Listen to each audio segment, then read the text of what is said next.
একটি নদী ছিল যা ততক্ষণ পর্যন্ত প্রবাহিত হতো না যতক্ষণ না তাতে একজন জ্যান্ত মানুষকে নিক্ষেপ করা হতো। কিন্তু একদিন শুধু একটি চিঠি পানিতে ফেলা হলো এবং তারপর সেই নদী কখনো আর থামেনি। এই ঘটনাটি মিশরের, যেখানে নীল নদ সম্পর্কে একটি অত্যন্ত পুরনো প্রথা প্রচলিত ছিল। মানুষের বিশ্বাস ছিল যে যতক্ষণ পর্যন্ত একজন মেয়ের কুরবানি না দেওয়া হবে, নদী প্রবাহিত হবে না। তারপর ইসলাম সেখানে পৌঁছল এবং সেই সময় হজরত ওমর রাদিয়াল্লাহু খলিফা ছিলেন।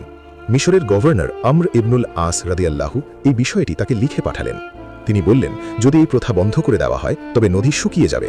এটি শুনে হজরত ওমর রাদিয়াল্লাহু একটি চিঠি লিখলেন, কিন্তু সেই চিঠি কোনো মানুষের নামে ছিল না, বরং সরাসরি নীল নদের নামে ছিল। চিঠিতে লেখা ছিল, যদি তুমি নিজের ইচ্ছায় প্রবাহিত হও তবে প্রবাহিত হয় না, আর যদি তুমি আল্লাহর হুকুমে প্রবাহিত হও তবে আমি আল্লাহর কাছে দোয়া করি যেন তোমাকে জারি রাখেন। তারপর আমর ইবনুল আস রাদিয়াল্লাহু সেই চিঠি নদীতে ফেলে দিলেন। পরের দিনই নীল নদের পানি এতটা বেড়ে গেল যে তার কখনো কমেনি, আর সেই দিন থেকে মূর্খতা পূর্ণ